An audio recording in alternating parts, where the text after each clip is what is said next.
Good morning, evening, night, everyone. This playlist contains the 5 parts of the one-day seminar that I gave in Zagreb, mostly to clinicians.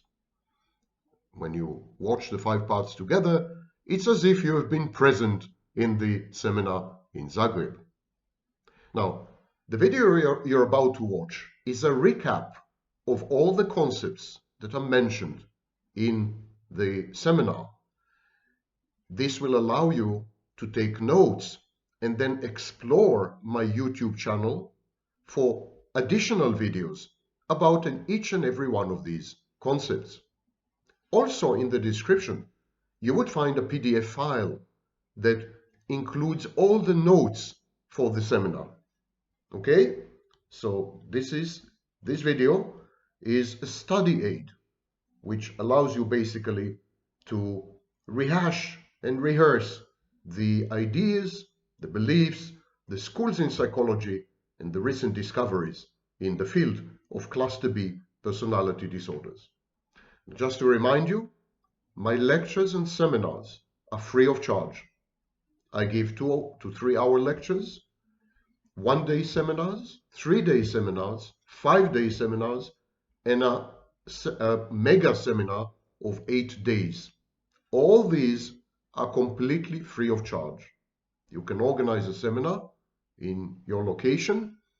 You need to pay, of course, for the lecture hall. You need to pay for a professional cameraman to document the seminar, but that's where your expenses end. You don't have to pay me. My presence, my teaching, everything is free of charge. Examples of other seminars which I offer: supply, self-supply, sadistic supply, and narcissistic supply, other and othering, contemporary sexuality, borderline personality disorder revisited, and trauma and dissociation. I've given recently seminars everywhere from London to Sao Paulo. So I'm available to travel. I travel at my expense. You don't pay my expenses. And I don't charge for my seminars and lectures. An opportunity, perhaps, or maybe a threat. Okay, Shoshanim, let's delve right into the skeleton, the bones and the sinews and the tissue of the seminar in Zagreb. Etiology and Psychodynamics. This was the first part of the seminar. I explained the difference in models, in various models of personality disorders. So there's the categorical model in the DSM-IV, in the Diagnostic and Statistical Manual, edition 4. There's the dimensional model, which finds its place in the alternative models of personality disorder in the Diagnostic and Statistical Manual 5, text revision. So in the DSM-5, we have 2 diagnostic structures, 2 diagnostic alternatives. For example, for narcissistic personality disorder, for borderline personality disorder, we have the classical DSM-IV bullet points list of diagnostic criteria, and we have an alternative model, which is dimensional and more literary. And then the last model is the trait domains model in the ICD 11th edition, International Classification of Diseases. The ICD has a Lego approach. You have traits, you combine them, and you get highly customizable diagnoses specific to each and every individual, just by putting the traits together the way you would put together Lego bricks. Okay. Pathological narcissism is the core of all personality disorders, especially cluster B. Metaphors of pathological narcissism as a private missionary religion, a cult, or a private language. I explain in the seminar each and every one of these metaphors. For example, a private missionary religion, when the child who is exposed to abuse and to trauma, creates an imaginary friend, the false self, and this imaginary friend is godlike, and then the child sacrifices itself to this divinity, this Moloch, this human sacrifice, and it's a proto-religion. It's a primitive type of religion. That's one metaphor for narcissism. I discuss in the seminar relational versus individual disorders. Relational disorders are defined as dysfunctions that emanate from or emerge from relationships, interpersonal relationships with other people. Individual disorders are disorders that are innate. They are not dependent upon interactions with other people. They can be diagnosed in seclusion. They have nothing to do with relationships. I mentioned the trauma model of personality disorders, Colin Ross, and developmental trauma disorders such as reactive attachment disorder or DTD and so on. I quote Hazen and McFarland in 2010 when they've written, "When alarmed, the child seeks proximity to a caregiver, a safe base, but proximity to a frightening caregiver only increases the alarm." And then I end by discussing the question of hereditary contribution to cluster B personality disorders and brain abnormalities. In psychopathy or antisocial personality disorder, both elements are present. There's a strong hereditary component and brain abnormalities. It's a similar situation in borderline personality disorder. However, hitherto, we have failed to isolate or to find specific genes or gene arrays or gene expressions that are unique to narcissism or correlated with narcissism. At least there are no convincing, rigorous studies with representative samples. Similarly, we fail to find consistent brain abnormalities in the population of people with narcissistic personality disorder diagnosis. The problem is that many of these studies actually don't deal with narcissistic personality disorder. The participants in the studies are either self-diagnosed or they are actually people with dark triad personalities. Dark triad and dark tetrad personalities are subclinical narcissists. In other words, they may have a narcissistic style or even a narcissistic personality, but they cannot be diagnosed with narcissistic personality disorder. And then I proceed in the seminar to provide an overview of psychodynamic features which are common to all cluster B personality disorders. Now, there's a distinction between psychodynamic features, process features, and clinical features or presenting signs. These are three separate areas. The psychodynamic feature involve dynamics, processes inside the individual, or processes that are evoked and elicited by interacting with other people. So I identify the following psychodynamic features which are common, as I said, to all cluster B personality disorders. Lack of a functioning self, identity diffusion or identity disturbance. Orson Welles met Adolf Hitler on a hiking trip, and this is how he described Adolf Hitler. No personality whatsoever. I think there was nothing there. Very observant. Next is an external locus of control, alloplastic defenses, the tendency to blame other people or situations or institutions or history or whatever, the environment, for one's own failures, defeats, and bad choices. Prosocial communal variants, where the locus of grandiosity is in ethical, moral, and charitable and altruistic conduct. Pseudopsychosis and hyperreflexivity, the inability to tell internal from external, introjection versus object relations. Ego discrepancy and ego incongruence.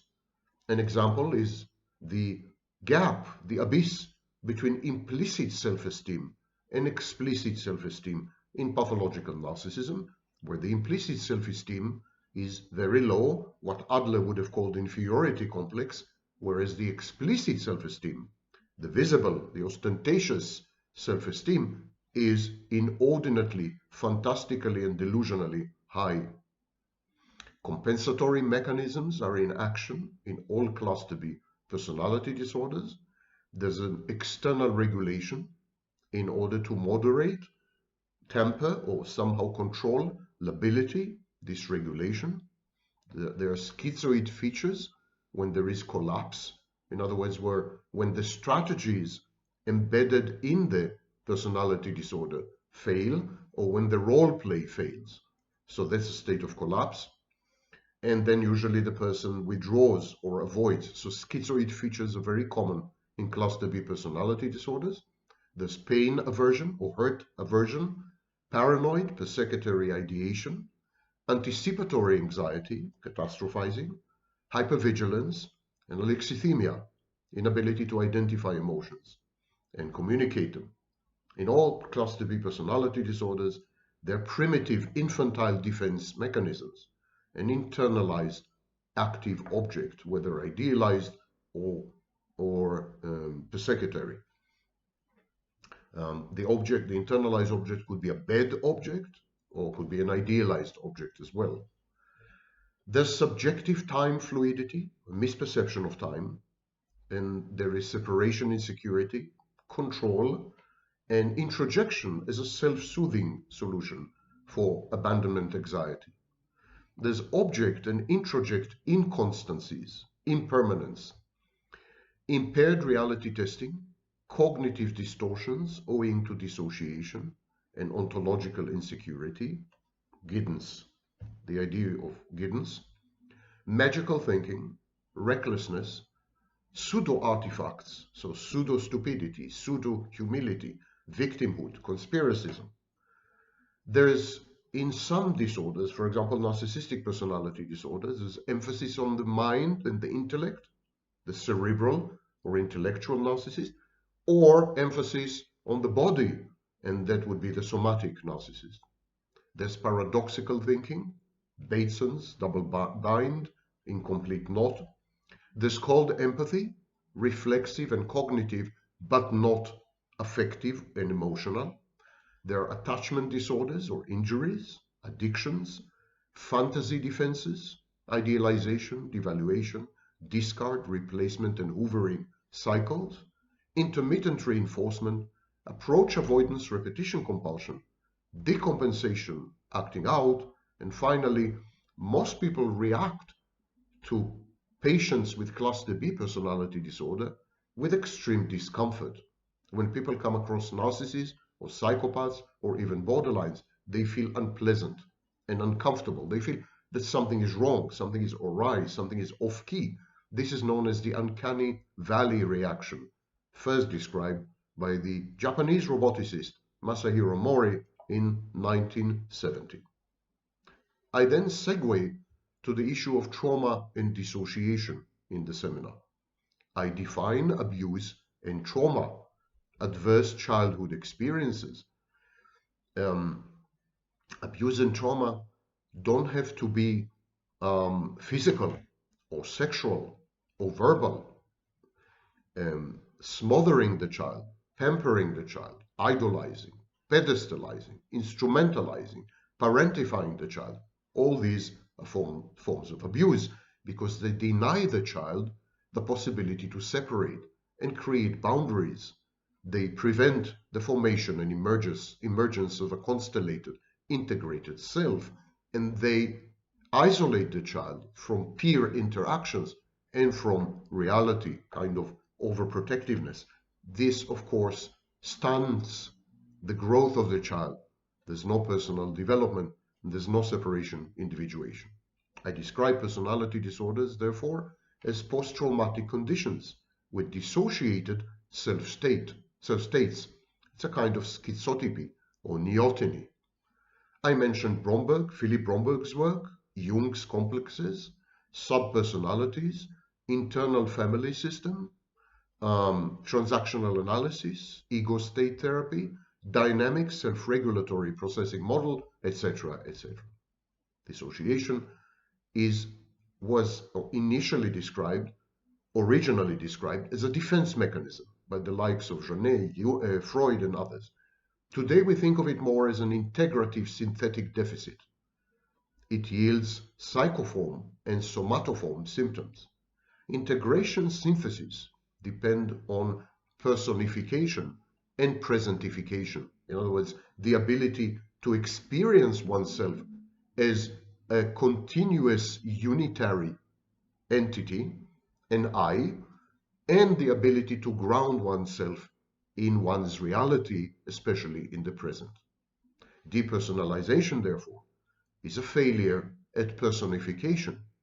There's semantic memory present, but not episodic memory. Derealization is a failure at presentification, and amnesia is a failure of both. Amnesia, depersonalization, and derealization are all known as dissociative disorders. Trauma reduces integrative capacity. In pre-morbid personalities with low integrative capacity, trauma may lead to dissociation. Charles Samuel Myers' model of structural dissociation is used in my work. I describe the various action systems. Action system 1 is linked to apparently normal parts, A and P. Action system 2 is linked to emotional parts of the personality. Myers originally called them personalities. Today we call them parts. The emotional parts contain vivid trauma recall, vividness or flashbacks, and vehement negative emotionality and affectivity, fear, horror, helplessness, anger, guilt, shame, or being listless, non-responsive and submissive, or dissociative states of being derealized and depersonalized. All these are associated with EP, the emotional parts. They are linked to body dysmorphia and a separate sense of self. The A and P, the apparently normal parts, repress traumatic memories and avoid triggers via amnesia, sensory anesthesia, restricted emotions, numbness, and depersonalization. There is what is known as reduced affect display. Narcissists, borderlines, paranoids, all of these have both an empty schizoid core and phases of schizoid behavior. These phases are reactive to deficient narcissistic supply and collapse, in the case of narcissism, abandonment and engulfment, in the case of the borderline, and overwhelming paranoid ideation, in case of paranoid personality disorder. Here, we should mention confabulation. Confabulation is the falsification of memory, in which gaps in recall, dissociative gaps, are filled by fabrications that the individual accepts as fact. It is not typically considered to be a conscious attempt to deceive other people. Confabulation occurs most frequently in Korsakoff syndrome, in psychosis, and so on, and to a lesser extent in other conditions associated with neurologically based amnesia, for example, Alzheimer's disease. In forensic contexts, eyewitnesses may resort to confabulation if they feel pressured to recall more information than they can remember. We are beginning to see a picture, an emerging picture of vast emptiness, which is the outcome of extreme and repeated dissociation, compensatory mechanism for this dissociation, one of which is confabulation. And so the first time the idea or the simile of black hole was suggested was by Frances Tustin, T-U-S-T-I-N, in 1972. She said that autistic children have a black hole. Today, we don't think this way. We know that autism spectrum disorders are all neurodevelopmentally determined. We are all born with an empty schizoid core to some extent, and we compensate by introjecting initially mother. This is symbiosis. This is primary narcissism.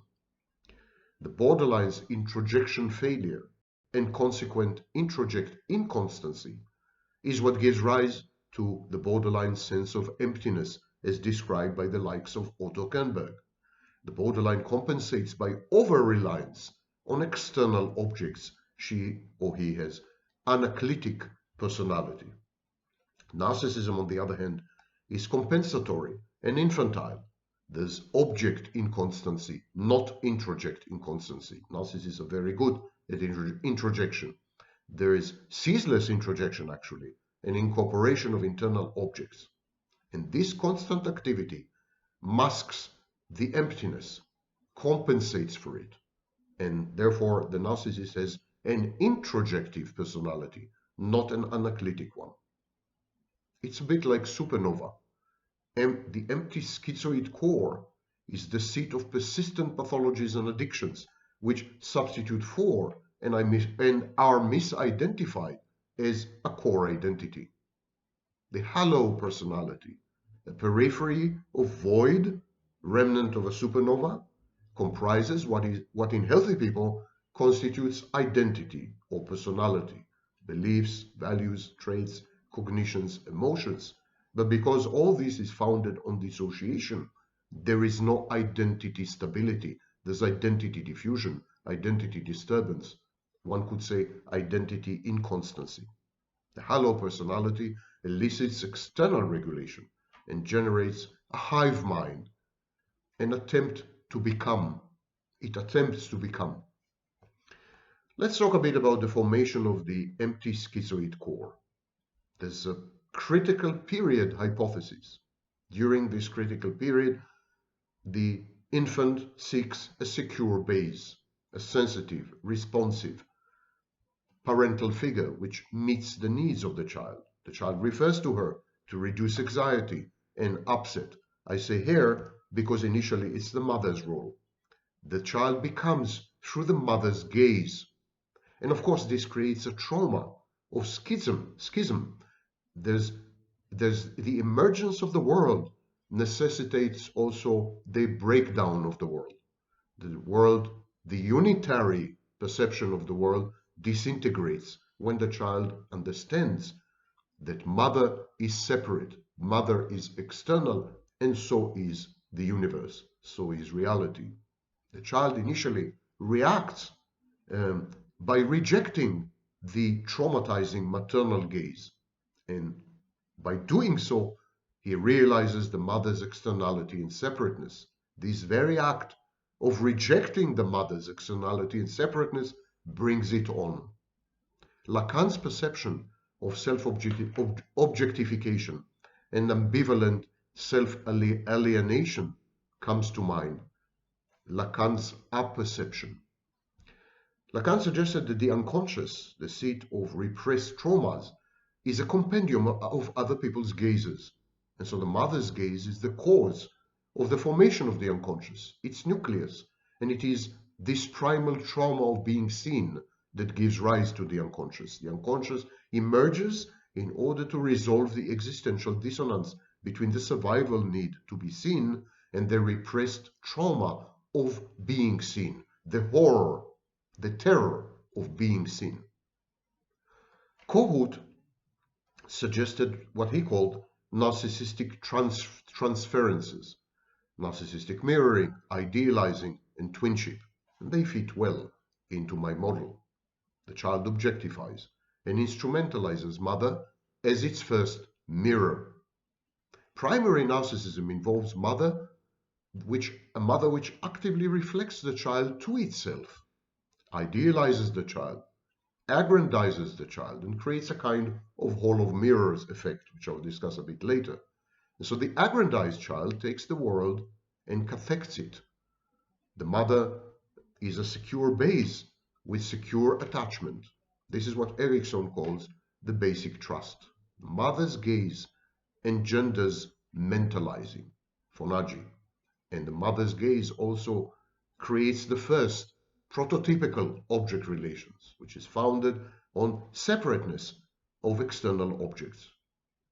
Andre Green, a psychoanalyst, came up with the dead mother. Guntrip called her the rejecting, frustrating mother. The dead mother is a mother who is absent for some reason. She's maybe depressive, selfish, insecure, absent physically. Be that as it may, she does not provide the necessary transference and mirroring functions. And this dead mother disrupts the transition from symbiotic phase to separation individuation. It's a modeling failure if we want to use another concept from social learning theory or social cognitive theory. Such a child exposed to a dead mother is incapable of mentalizing, remains stuck in solipsistic narcissism. The hall of mirror effect creates grandiose cathexis, regressive, infantile, re-traumatization, and nothing else. To a child like that, who grows up physically and becomes an adult, the partner, an intimate partner, a friend, an external object, is dead, frustrating, withholding. It's a betraying mother who mirrors herself in the world rather than the narcissistic adult. And so this undermines the shared fantasy and converts the internal object that represents the intimate partner in the narcissist's mind into a persecutory object. Hegel had this dialectic of negation and then negation of the negation. This child, negated child, negated child. By negating the negation, the child becomes. The dead mother disrupts this Hegelian dialectic. There's no negation of the negation. A disruption in ego formation or self-formation. As this kind of person, this kind of child, grows up to become an adult, there's no boundaries. There's no perception of internal and external. There are no ego functions, reality testing, self-regulation of impulses, object relations, non-primitive defenses, synthetic integrity functions. All of them are missing. The infant is unable to transition from pre-verbal, non-conceptual mental content, Bolas's unthought known or the unconscious, to the conceptual linguistic phase. There's a linguistic disruption as well. The child fails to recognize the externality and separateness of objects, fails to generate theories of mind, fails to mentalize, and also fails to create theories about relationships, Bowlby's internal working models, and about reality. This kind of child is stuck in apprehensive knowing, non-verbal knowing, versus comprehensive knowing, concepts borrowed from systems therapy. The non-emergence of a continuous and cohesive core identity generates a non-identity problem in the dissociative, non-conceptual, non-individual. It is an inability to conceive and imagine future selves and to act to safeguard and enhance the welfare and well-being of these future selves. There's an othering failure, an inability to perceive external objects as others. Instead, this kind of child resorts, or later adult resorts to introjection, snapshotting the external object and converting it immediately into an internal object. In all these vast landscape of dysfunctions, this wasteland of dysfunctions, the role of shame and the role of prolonged grief is critical. There's fragility, vulnerability, there's compensation, there's fantasy, paracosm, external regulation, and cognitive distortions such as grandiosity. Initially, the child who is at the mercy of a dead mother can adopt one of two hermeneutic principles, one or two organizing principles that make sense of the world. The child can say, I'm all good, mother is all bad, or the child can say, mother is all good and I'm all bad. It's a splitting defense. Winnicott called it Fairbairn called it the moral defense. It's a kind of internalized bad object, a primitive superego. The good breast, the mother is all good, the child is all bad. And the other option is the splitting of mother, making mother all bad, the bad breast. There's an internalized, idealized object, and no ego or superego. These are the two solutions. Aggression towards frustrating, rejecting mother is displaced onto mother substitutes in the future. There's a repetition compulsion in future relationships.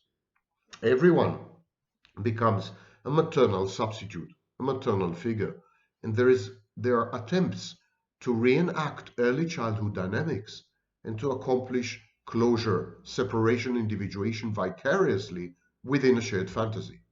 This involves regression an infantilization of both participants in the shared fantasy, the concept of dual mothership. And now we can transition to phenomenology. I mentioned that in all cluster B personality disorders, there are overt states and covert states, and they're mediated via collapse, via decompensation, and via mortification. Libby has studied mortification and suggested that there are two solutions to it, internal and external. They roughly correspond to overt and covert states. All cluster B personality disorder rely heavily on primitive infantile defense mechanisms, splitting, projection, projective identification, and rationalization. They all involve externalizing solutions. In the case of the narcissist, narcissistic rage. Dollard's frustration aggression hypothesis, 1939, suggests that frustration is automatically converted into aggression, and the narcissist is no exception. Only the aggression in this case is extreme and diffuse. Narcissistic rage could be either explosive or pernicious and passive-aggressive. Explosive, the narcissist flares up, attacks everyone in his immediate vicinity, causes damage to objects and people, and is verbally and psychologically abusive. Pernicious or passive-aggressive narcissistic rage involves sulking, giving the silent treatment, and plotting how to punish the transgressor and put him or her in their proper place. Narcissists are vindictive, and some of them become stalkers. They harass, they haunt the objects of their frustration. They sabotage and damage the work and possessions of people who they regard to have been the sources of their mounting wrath. These are the externalizing solutions, but they're also internalizing solutions. One of them is autoerotism. Autoerotism means that the dysfunctional individual perceives himself or herself as a sexual object exclusively. In other words, there's no other sexual object. Schizoid states of self-supply are also forms of internalized solutions. Now, self-supply involves multiple techniques: future orientation, exclusive privilege or superior reference, self-referential transcendence, and so on and so forth. And I refer you to the videos I've made on self-supply, where I go deeply into this highly common mechanism in cluster B personality disorders. What about the fantasy defense, the paracosm, the shared fantasy? Bella Grunberger came up with the idea of narcissistic elation, the oceanic feeling of symbiotic merger with the mother. It's a regressive driving force behind the narcissist's shared fantasy. Narcissistic elation is undermined by mother as a frustrating object and is the precursor of separation individuation in healthy adults. This doesn't happen with children who later develop into adults with cluster B personality disorders. When people have early childhoods with parents who are dysfunctional and traumatizing and abusive in a variety of ways, these people usually resort to fantasy. Fantasy fulfills multiple functions. It's not only a defense. Fantasy is counterfactual. It's often delusional and coercive. It's a narrative. It's a regulatory mechanism. It's a form of self-supply. It's a defense against fragility and vulnerability. It's a time machine because it allows the individual to regress to symbiosis in the womb. It is a fake good object. It is a cognitive distortion, and fantasy is a pseudo-emotion. Euphoria, not elation and dysphoria, not depletion, but the opposite. Fantasies of narcissists and borderlines, admittedly, are different. The borderline's fantasy is object-centered. In other words, it refers to a specific person. The narcissist fantasy is process-centered. It revolves around a unifying narrative, which incorporates the narcissist's grandiosity and other elements. The shared fantasy has 7 stages. Stage 1, co-idealization through love bombing. The introjected partner is idealized and the narcissist is all good because he is the owner of an ideal all good object. Phase 2, dual mothership in a shared fantasy, a recreation of early childhood by converting both partners into maternal figures, unconditionally accepting and loving each other.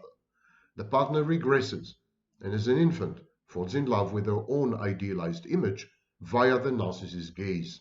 This is the whole of mirror effect.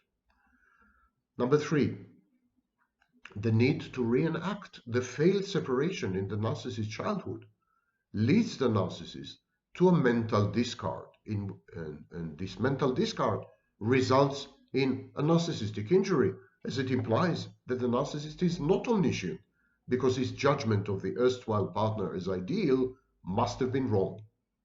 Number 4, devaluation of the external object in order to restore the narcissist's grandiosity, in order to make an ego-congruent sense of the discard of an hitherto idealized object.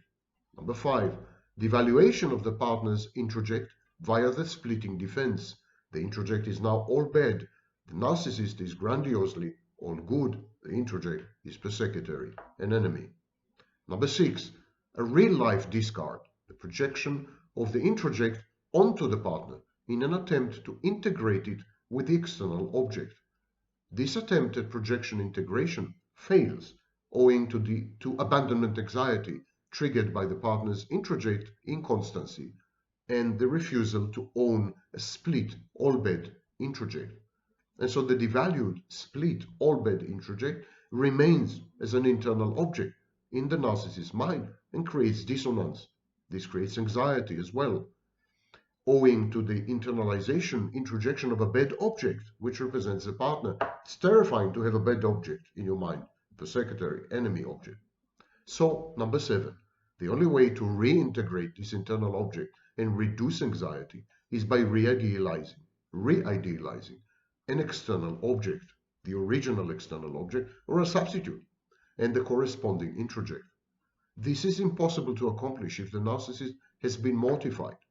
He then departs from his previous version and reinvents himself, which allows for self-idealization and self-supply and a grandiosity restored. The false self is the false self, by the way, exists in both narcissism and borderline states. The false self is a primitive, savage, parental deity that demands and expects human sacrifice, starting with the narcissist's true self. Narcissism is therefore a private missionary religion. The narcissist attempts to convert others into his or her creed and then sacrifice them to the insatiable, voracious shared fantasy around the false self. The false self is a parental figure. It is how a child views his or her parents, godlike, infallible, omnipotent, and omniscient. At the beginning of the shared fantasy, the narcissist converts you into a maternal figure. And this creates competition, dissonance between you and the false self. The same thing happens in therapy. One of you has to go. There cannot be two godlike entities, perfect entities, parental entities. There's competition.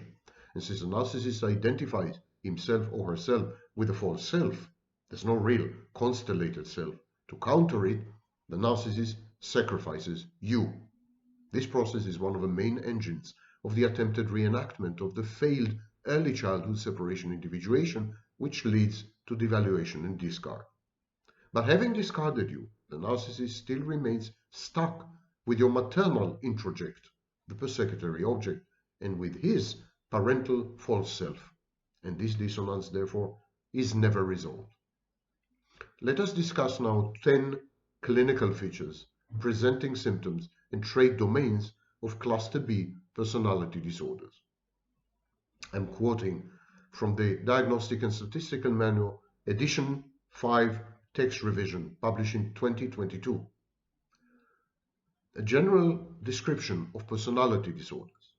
The above enumerated impairments should be stable across time and consistent across situations, not better understood as normative for the individual's developmental stage or socio-cultural environment, are not solely due to the direct physiological effects of a substance, drug abuse or medication, or a general medical condition such as severe head trauma. So let us delve into the characteristics and the typology of cluster B personality disorders. All of them have a lack of affective, emotional empathy, impaired ability to recognize or identify with the feelings and needs of other people. These cluster B personality disorders are excessively attuned to the reactions of others. That's called empathy, but only if these reactions are perceived as relevant to the self. Over or underestimation of one's own effects on others is very common. Number 2, fear of intimacy, insecure, usually dismissive avoidant attachment style. Relationships largely superficial, exist to serve self-esteem regulation. Mutuality is constrained by little genuine interest in others' experiences and the predominance of a need for personal gain. Number 3, disturbed or diffuse identity, excessive reference to others for self-definition and self-esteem regulation, narcissistic supply, exaggerated self-appraisal, inflated or deflated, or vacillating between extremes. Grandiosity is a cognitive distortion, as you recall. Emotional regulation mirrors fluctuations in self-esteem. Attention-seeking behaviors, that's number 4, narcissistic supply or self-supply in my work. Excessive attempts to attract and be the center of attention of other people. Admiration-seeking. Goal-setting based on gaining approval from other people. Personal standards unreasonably high in order to see oneself as exceptional. Or too low based on a sense of entitlement, often unaware of one's own motivations. Next is grandiosity, cognitive distortion, and entitlement.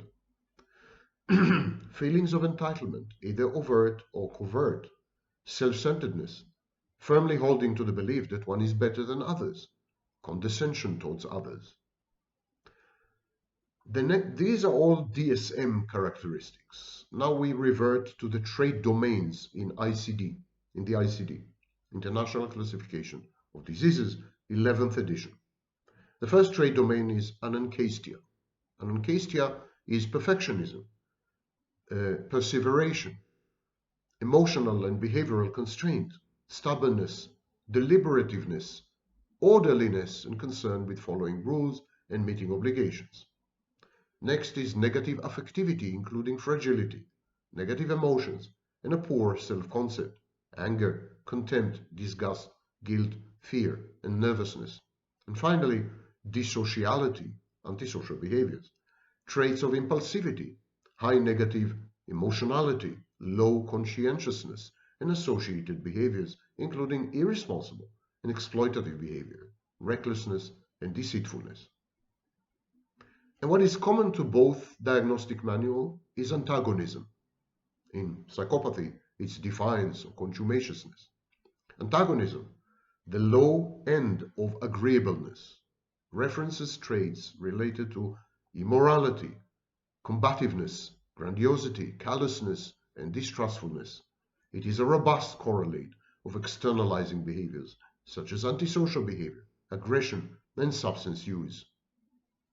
All cluster B personality disorders involve external regulation, affective dysregulation, mood lability, reactance, and impulsivity. Impulsivity is a tendency to act on a whim, displaying behavior characterized by little or no forethought, reflection, or consideration of the consequences. Impulsive actions are typically poorly conceived, prematurely expressed, unduly risky, or inappropriate to the situation that often result in undesirable consequences. Reactance is a motivational state, characterized by distress, anxiety, resistance, and the desire to restore freedom. It was first described in 1966 by Jack Braham, B-R-E-H-M. And finally, lability is the sudden, unpredictable, rapid change in mood or some other affect. Only the last 3 traits mellow with age, and probably for biological reason. The same mellowing is observed in psychopaths, in borderlines, and to some extent in narcissists. So this was the seminar, the one-day seminar in Zagreb. It's a condensation of the 5-day seminar. on cluster B personality disorders. Again, I remind you, I'm open to come and give a seminar or a lecture at whatever length of your choice. I pay all my expenses. I don't charge you for the seminar or for the lecture. On your end, you need to finance the lecture hall and a professional cameraman. So feel free to reach out to me, and I'll be happy to discuss possibilities with you.